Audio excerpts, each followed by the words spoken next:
Christ has made every provision for the sanctification of his church. He has made abundant provision for every soul to have such grace and strength that he will be more than a conqueror in the warfare against sin.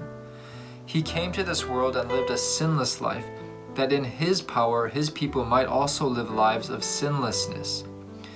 He desires them by practicing the principles of truth to show to the world that God's grace has power to sanctify the heart.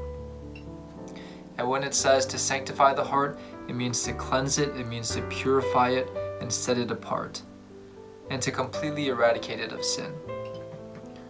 From this quote, it would seem that sinlessness is possible, that victory over sin is possible. And when we're talking about sinlessness here, we're talking about being able to live a life without choosing to sin, because our will is so in harmony with God's will that it is God that's controlling us. Jesus came to this earth and became our example. He took on human flesh so that he could live this life and show us as an example to us that we can live a life just as he did. And only by complete dependence upon the Father, Jesus was able to live a life of sinlessness and to become our perfect substitute.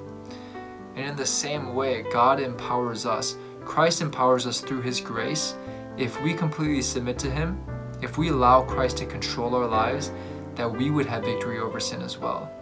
These addictions and these things, our temper, our pride, anger, jealousy, all these things that we might be dealing with, if we just submit ourselves to Christ and are constantly abiding in him, then it would be as if Christ was living in our lives. So I'm not saying here that we need to be absolutely perfect in order to be saved, but for those of you, actually this should be all Christians, those of us who are struggling against sin, those of us who are sick of falling over and over to these things that keep besetting us, the Bible has incredible and precious promises that through the power of Christ, we are able to overcome and be just like him who died for us.